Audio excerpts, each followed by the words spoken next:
بسم اللہ الرحمن الرحیم نحمده ونصلی ونسلم علی رسوله الکریم اما بعد۔ آج کی نماز تراویح میں سورہ ہود کا بقیہ حصہ اور سورہ یوسف اور کچھ سورہ رعد کا حصہ تلاوت کیا جائے گا۔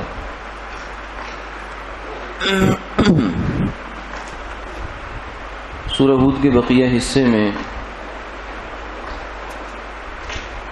قوم عاد، قوم ثمود کا تذکرہ ہے اور پھر قوم لوط کا تذکرہ ہے، اسی طریقے سے قوم شعیب علیہم السلام کا تذکرہ ہے۔ اس کے ضمن میں ابراہیم علیہ السلام کی ایک واقعہ ذکر ہے۔ آپ علیہ السلام کی جو عادت شریفہ یہ تھی کہ جب تک کوئی مہمان نہیں آ جاتا تھا ابراہیم علیہ السلام کھانا نہیں کھاتے تھے، انتظار کرتے تھے دسترخوان پر کہ کوئی ایسا بندہ آ جائے جس کا کھانا میرے ذمے نہیں ہے، میں اس کو کھلاؤں اور اس کے بعد خود کھاؤں۔ یہ عادت بڑی اچھی عادت ہے، کوشش کر لینی چاہیے اس عادت کو اپنانے کی، کیونکہ آدمی کا کھانا جب کوئی کھاتا ہے تو بہت ساری مشکلات، مصائب، پریشانیاں اس کی حل ہو جاتی ہیں۔ اطعام الطعام یہ بڑی اچھی صفت ہے۔ ہو سکے تو کسی ایسے شخص کا کھانا اپنے ساتھ لگا لینا چاہیے جس کا کھانا ہمارے ذمے ویسے نہیں ہے، ملازم نہیں ہے، وہ ہمارا اولاد میں سے نہیں، رشتہ داروں میں سے نہیں، اس کا نان نفقہ ہمارے ذمے نہیں ہے۔ اسی طریقے سے مہمانوں کی بکثرت آمد بھی اسی کے قائم مقام ہو سکتی ہے۔ اس سے گھر میں خیر و برکت آتی ہے اور پریشانیاں ختم ہوتی ہیں۔ ابراہیم علیہ السلام کے پاس چند مہمان آئے، آپ دوڑے گئے اور جا کر آپ نے ایک بچھڑا ذبح کیا، ذبح کر کے اس کو پکا کر لے آئے۔ انہوں نے سمجھا کہ مہمان آ گئے، لیکن ان لوگوں نے ہاتھ ہی نہیں بڑھایا کھانے پر۔ ابراہیم علیہ السلام پریشان ہو گئے کہ یہ کون لوگ ہیں، کہ دشمن تو نہیں ہے میرے؟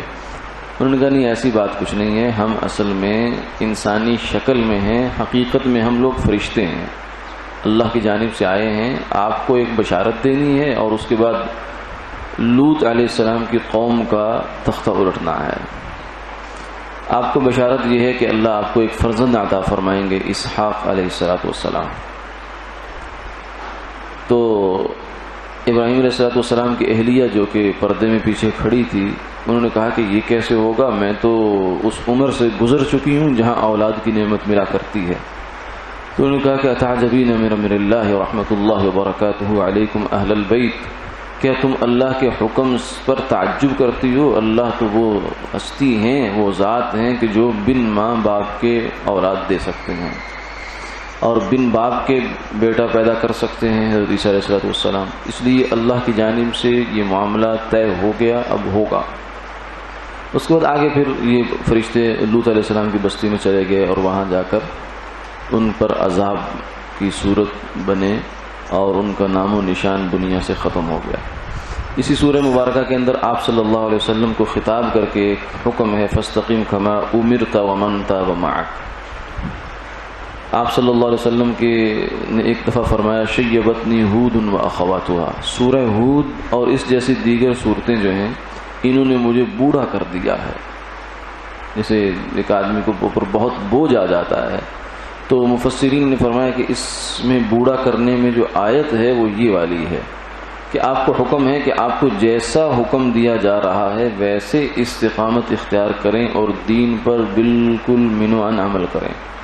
تو اللہ کو کیا چاہیے، کیسے چاہیے، یہ تو آپ صلی اللہ علیہ وسلم بھی فرماتے ہیں کہ ما عبدناک حق عبادتک ما عرفناک حق معرفتک۔ اے اللہ، آپ وہ ہستی ہیں کہ ہم نے آپ کی عبادت کا حق ادا نہیں کیا، جو سید العابدین ہیں، امام العابدین ہیں، اور ما عرفناک حق معرفتک لا نحصی ثناء علیک، ہم نے آپ کو نہیں پہچانا جیسا آپ کو پہچاننا چاہیے، ہم آپ کی تعریف ادا نہیں کر سکتے۔ تو اس لیے اس آیت کو یہ گویا کہ آپ صلی اللہ علیہ وسلم پر ایک بھاری ذمہ داری بن گئی۔ آگے اسی سورہ مبارکہ کے اندر ایک اصول ضابطہ بیان فرما دیا، ان الحسنات یذھبن السیئات ذلک ذکری للذاکرین، گناہوں کی دو قسمیں ہیں، ایک گناہ کبیرہ ہیں جو شریعت کی نظر میں جن کو کبیرہ کہا جاتا ہے، اس کی پوری فہرست ہے، اور ایک گناہ صغیرہ ہوتے ہیں، چھوٹے چھوٹے گناہ ہوتے ہیں جن کا بسا اوقات آدمی کو دھیان بھی نہیں ہوتا کہ میرے سے کوئی غلط کام ہو گیا، اور ہوتا ہے۔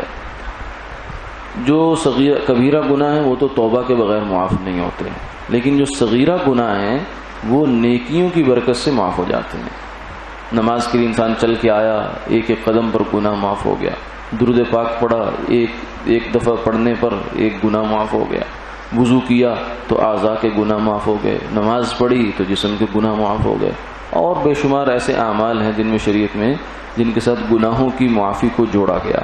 تو ان الحسنات یذھبن السیئات کہ نیکیاں برائیوں کو ختم کر دیتی ہیں، نیکی بذات خود اس میں ایسی تاثیر ہے کہ اس سے برائی ختم ہوتی ہے۔ اس لیے جب بھی انسان سے کوئی ایسے ویسا کام ہو جائے تو اس کو چاہیے کہ فوراً نیکی کے سفر میں آگے چل پڑے، یہ نہیں کہ برائی کر کے پھر اللہ کی رحمت سے مایوس ہو کر بیٹھ جائے، کیونکہ مایوس ہونا یہ شیطان کا کام ہے، انسان کا کام نہیں ہے، مسلمان کا کام مایوسی نہیں ہے۔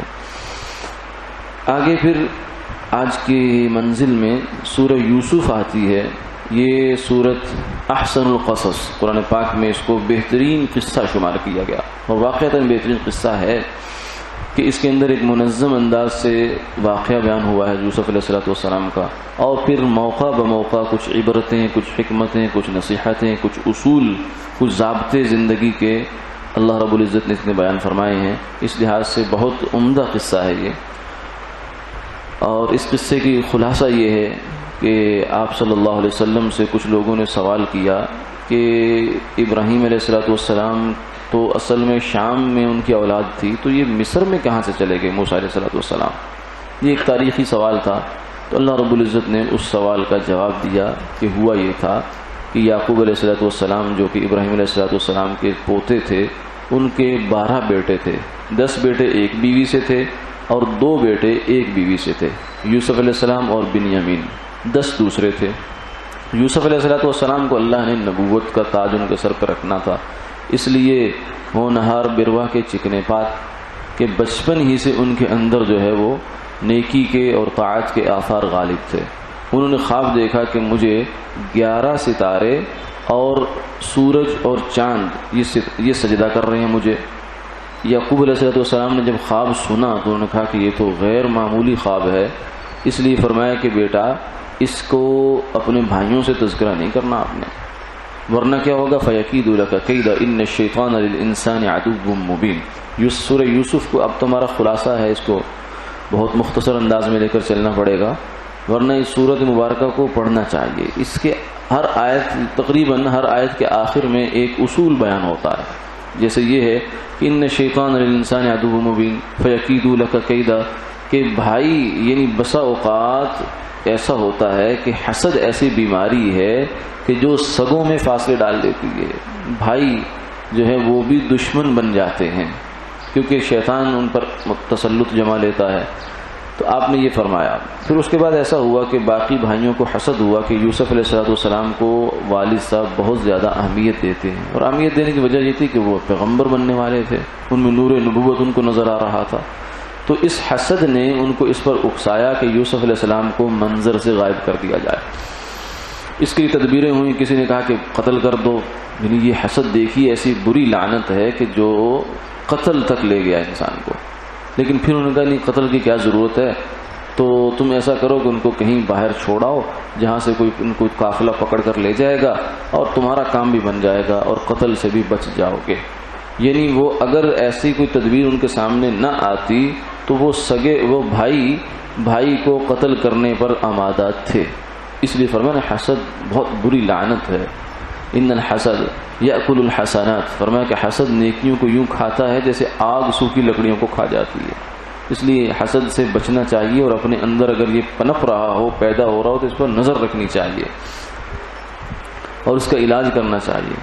پھر یہ وہاں سے انہوں نے ان کو ڈال دیا، کنویں میں ڈال دیا۔ یعقوب علیہ السلام سے آ کر عذر کیا کہ بھیڑیا ان کو کھا گیا ہے۔ انہوں نے کہا کہ اللہ ہمارا ساتھ دے گا، صبر کرتا ہوں میں اس بات پر۔ وہاں سے ان کو کنویں سے نکال کر ایک قافلہ لے گیا، بازار مصر میں جا کر ان کو فروخت کر دیا۔ تو وہاں ان کو خریدا تھا عزیز مصر نے، مصر کے جو بادشاہ تھے انہوں نے خرید لیا، ان کے گھر میں ان کی پرورش ہونے لگ گئی۔ جب جوان ہو گئے تو عزیز مصر کی جو بیوی تھی زلیخا وہ شیطان کے بہکاوے میں آ گئی۔ اب یہاں ایک دوسری چیز انٹر ہوتی ہے کہ حب شہوت، یعنی انسان کا اگر عفت اس کے پاس نہ ہو، پاک دامنی کا جذبہ مضبوط نہ ہو، تو بسا اوقات گھر میں ایک چھت کے نیچے رہنے والے تعلقات میں بھی گناہ آ جاتا ہے، شیطان دخل دے دیتا ہے اگر آدمی کا ایمان اور دل پاکیزہ نہ ہو۔ اب یہاں ایسا ہو گیا کہ اس نے اس کو پہلے تو اولاد بنا کر رکھنے کی خواہش کی، نتخذہ ولدا، لیکن پھر یہ گناہ اس حد تک اس کو لے گیا کہ اس نے یہیں پر جو ہے اپنا منہ کالا کرنے کی کوشش کی۔ لیکن یوسف علیہ السلام نے انتہائی پاک دامنی کا مظاہرہ فرمایا کہ یہ میری اللہ کی نافرمانی بھی ہے، اور یہ جو میرا مالک ہے جس کے میں گھر میں رہتا ہوں یہ اس کے ساتھ بھی خیانت ہے، میں یہ خیانت نہیں کر سکتا۔ اور اس نے جو دروازے محل کے بند کر لیے تھے تو آپ نے دوڑ لگا دی، اللہ رب العزت نے اپنی قدرت سے دروازوں کو کھولتے چلے گئے۔ اسی سے فرمایا نقطہ یہ پیدا ہوتا ہے کہ آدمی حالات چاہے جیسے بھی مجبور کن ہوں، حرام کی طرف دعوت کے جتنے بھی حالات مجبور کن ہوں، لیکن اگر انسان توکل کر کے چل پڑے تو اللہ کی مدد اس کے شامل حال ہو جاتی ہے۔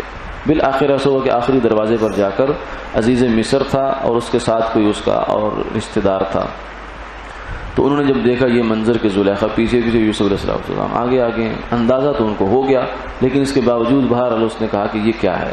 تو زلیخا نے، اب دیکھیں انسان جب گناہ کرتا ہے نا، شیطان کے پیچھے چلتا ہے تو شیطان پھر اس سے گناہ پہ گناہ کرواتا ہے۔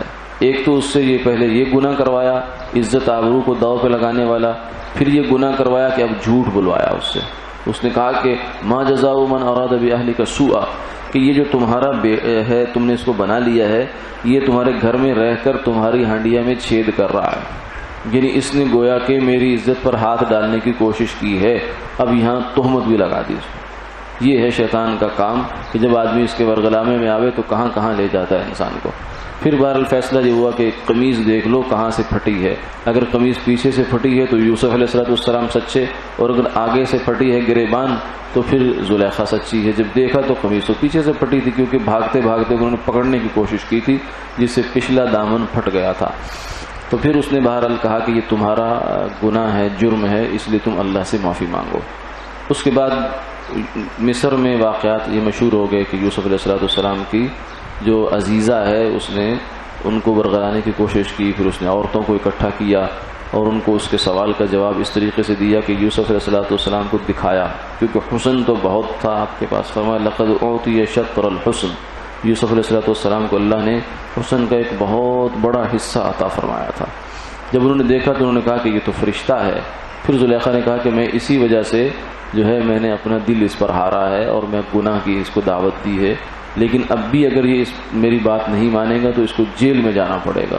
اب یہ دیکھیے کہ کہاں تک انسان کو گناہ پر مجبور کیا جا رہا ہے، لیکن یوسف علیہ السلام نے فرمایا رب السجن احب الی، اے اللہ مجھے اس جہنم کے گناہ سے بہتر ہے کہ میں جیل میں چلا جاؤں۔ چنانچہ جیل میں چلے گئے اور وہاں ایک لمبا عرصہ جیل میں رہے۔ پھر اللہ تعالیٰ نے وہاں سے رہائی کی صورت پیدا فرمائی کہ عزیز مصر کو خواب آیا، اس خواب کی یوسف علیہ السلام نے بہت پرفیکٹ تعبیر دی، تو اس نے کہا کہ یہ تو بڑا کام کا آدمی ہے، لہذا اس کو واپس لاؤ۔ جب واپس لانے کی بات ہوئی تو یوسف علیہ السلام نے فرمایا کہ میری جو حیثیت عرفی تھی اس کا ازالہ ضروری ہے کہ میں جیل میں کیوں آیا ہوں، اور جن جن لوگوں نے میرے جیل میں لانے کا کردار ادا کیا ان سے پوچھا جائے۔ عزیز مصر نے بلایا زلیخا کو اور عورتوں کو، تو ان سب نے یوسف علیہ السلام کی پاک دامنی کی گواہی دی۔ تو اس موقع پر یوسف علیہ السلام نے فرمایا کہ میں نے یہ کام اس لیے کیا ہے تاکہ سب کو پتہ چل جائے کہ میں خیانت کرنے والا نہیں ہوں، اور خیانت کرنے والے انسان کی تدبیر کو اللہ راہ نہیں سجھاتے۔ جو آدمی خیانت کرتا ہے اللہ اس کے مددگار نہیں ہوتے، جو امانت کا پاسداری کرتا ہے اللہ اس کو تختے سے نکال کر تخت پر لے آتے ہیں اور جیل سے نکال کر اس کو مصر کا بادشاہ بنا دیتے ہیں۔ تو پھر مصر کے بادشاہ یوسف علیہ السلام بن گئے، بھائی ان کے پاس آئے، قحط پڑ گیا کنعان میں، ادھر جو ہے وہ غلہ موجود تھا، کیونکہ یہاں مصر کی حکومت نے 7 سال کا پیشگی غلے کا نظم کر لیا تھا یوسف علیہ السلام کی تعبیر کی بنیاد پر، کیونکہ آپ نے فرمایا تھا قحط آنے والا ہے تو 7 سال تک قحط رہے گا، اس لیے 7 سال کا سٹاک کر لو، سٹور کر لو۔ انہوں نے کر لیا۔ تو کنعان سے بھائی آگے غلہ لینے کے لیے جب آئے تو یوسف علیہ السلام انہوں نے پہچان لیا، لیکن وہ نہیں پہچان پائے کہ یہ کون ہے۔ ہو سکتا ہے کوئی پردہ ہو، یا یہ ہے کہ بہت چونکہ عمر کا ایک حصہ گزر گیا تھا اس لیے نہیں پہچان پائے۔ بہرحال یوسف علیہ السلام نے ان کو واپسی پر کہا کہ تم بس یہی لوگ ہو یا اور بھی فیملی ممبر؟ انہوں نے کہا جی ایک بھائی ہمارا اور ہے جو ہمارا باپ شریک بھائی ہے، تو ان کا آئندہ اس کو بھی لے کر آنا۔ اور پھر ساتھ ہی اپنے کارندوں کو کہا کہ ان کا پیسہ واپس کر دو، ان کے اندر ہی رکھ دو کہیں ان کے غلے کے اندر، تاکہ گھر میں جائیں تو ان کو پتہ چلے۔ اور پھر انہوں نے جب آ کے والد حضرت یعقوب سے ذکر کیا کہ بادشاہ مصر یہ کہتا ہے کہ اپنے 11ویں بھائی کو بھی لے کر آؤ، تو انہوں نے کہا کہ میں پہلے ایک غلطی کر چکا ہوں، اب میں یہ غلطی نہیں دہرا سکتا۔ کہ یوسف کو تمہارے ساتھ بھیجا تھا اور وہ آج تک واپس نہیں آیا، تو میں اب بنیامین کو اپنے ہاتھ سے نہیں نکال سکتا، تم اس لیے جاؤ، ہمیں غلہ نہیں چاہیے۔ بہرحال انہوں نے کہہ سن کر پھر منوا لیا۔ جب وہ واپس پہنچے بنیامین کو لے کر، تو یوسف علیہ السلام نے بنیامین کے کو یہ بتا دیا کہ تم میرے بھائی ہو اور میں یوسف ہوں، اب دیکھو آگے کیا ہوتا ہے۔ انہوں نے ان کو وہیں روک لیا اور ان کے جو غلہ تھا اس کے اندر ایک برتن چھپا دیا، اور پھر پیچھے سے آواز لگائی کہ تم لوگوں کے پاس ایک برتن ہے وہ واپس دو۔ انہوں نے کہا جی ہم تو کوئی ایسا کام نہیں ہے، نہ ہم چور ہیں نہ ہمارا کوئی ایسا ویسا بات ہے، تو اس لیے یہ برتن تو ہمارے پاس نہیں۔ کہا تلاشی دو۔ تلاشی میں سب سے پہلے دوسرے بھائیوں کی تلاشی لی، آخر میں بنیامین کی اس کی سامان کی تلاشی لی گئی، تو اس کے اندر سے برتن نکل آیا۔ تو یوسف علیہ السلام نے کہا کہ اب ہمارا اصول تو یہ ہے کہ جو ہمارا چور ہوا ہم اس کو اپنا غلام بنا لیتے ہیں، اس کو اپنے پاس رکھ لیتے، اس لیے بنیامین واپس نہیں جا سکتا، تم لوگ جاؤ۔ اب یوسف علیہ السلام جب واپس جا کر انہوں نے یہ بات بتائی تو یعقوب علیہ السلام پر بہت زیادہ گریہ طاری ہوا۔ پہلے بھی رو رو کے ان کا برا حال ہوا تھا، آنکھیں جو ہے وہ بینائی، ظاہری بینائی ختم ہو گئی تھی۔ پھر بہرحال پھر بھی کہا یا بنی یذهبوا، فرمایا کہ اے میرے بیٹو جاؤ، فتحسسوا، جا کر کھوج لگاؤ، من یوسف و اخی، یوسف علیہ السلام کو واپس لانے کی کوشش کرو اور بھائی کو، ولا تیأسوا من روح اللہ، اللہ کی رحمت سے نا امید نہ ہو، انہ لا یئس من روح اللہ الا القوم الکافرون۔ پھر جب بہرحال یوسف علیہ السلام کے بھائی واپس آئے اور آ کر انہوں نے کہا کہ ہمارے ساتھ بڑا برا ہو رہا ہے، آپ رحم کریں، تو اس موقع پر یوسف علیہ السلام نے پھر اپنے آپ کو ظاہر کیا، فرمایا کہ تمہیں پتہ ہے تم نے یوسف کے ساتھ کیا کیا تھا جب تم جاہل تھے، نہ واقف نادان تھے۔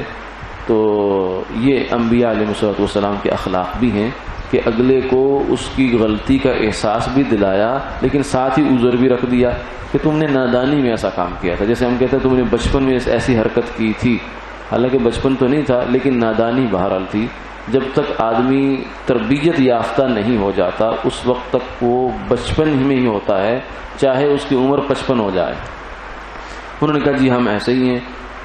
پھر پوچھا کہ کیا آپ یوسف ہیں؟ انہوں نے کہا ہاں میں یوسف ہوں اور یہ میرا بھائی ہے اور اللہ نے میرے اوپر بڑا احسان کیا ہے۔ اب یہ جناب کانپنے لگے کہ ہمارے ساتھ کیا ہوگا، ہم نے تو کیا کیا تھا اور ہو کیا گیا۔ یہ ہے اللہ کی تدبیر کہ اسباب ظاہر میں کیا کیا ہوتے ہیں اور نتیجہ کیا ہوتا ہے۔ بھائی 11 اس وقت ایک چھوٹے سے 10 بھائی چھوٹے سے بچے کو انہوں نے منظر سے غائب کیا تاکہ والد کی آنکھوں سے غائب ہو جائے اور ہمیں اہمیت مل جائے، یعنی ہم ٹاپ پہ آ جائیں اور یہ جو ہے ختم ہو جائے۔ لیکن اللہ تعالیٰ کی تدبیر دیکھیے کہ اب جناب 10 کے 10 بھائی مجرمانہ خاموشی کے ساتھ سامنے کھڑے ہیں، لیکن یوسف علیہ السلام نے فرمایا کہ ہم انبیاء ہیں، نبیوں کے اولاد ہیں، ہم بڑے اخلاق والے ہیں، لا تثریب علیکم اليوم، آج تمہارے اوپر کوئی سختی نہیں ہے۔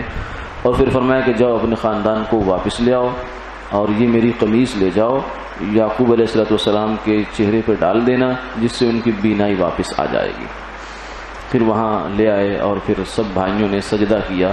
تو اس موقع پر یوسف علیہ السلام نے اپنے والد صاحب سے فرمایا ھذا تأویل رؤیاج، یہ ہے میری خواب کی تعبیر۔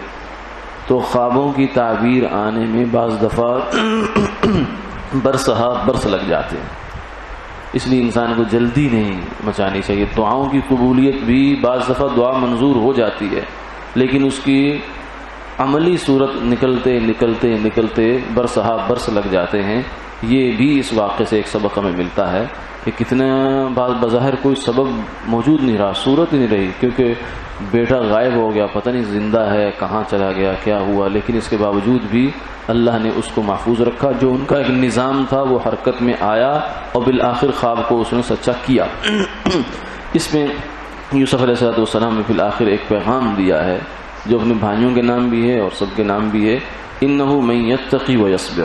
یہ ساری سورہ یوسف کو یوں سمجھیے کہ خلاصہ اور نچوڑ یہ ہے کہ یوسف علیہ السلام نے فرمایا ہے کہ جو بندہ تقوی اختیار کرے اور صبر کرے، تقوی یعنی اللہ سے ڈرتا رہے، اللہ کی نافرمانی نہ کرے اور حالات پر صبر کرے، ثابت قدم رہے، جمع رہے، جھنجھلاہٹ کا شکار نہ ہو، پریشانی کا شکار نہ ہو، فإن اللہ لا یضیع اجر المحسنین، تو اللہ اس کو ضائع نہیں ہونے دیتے.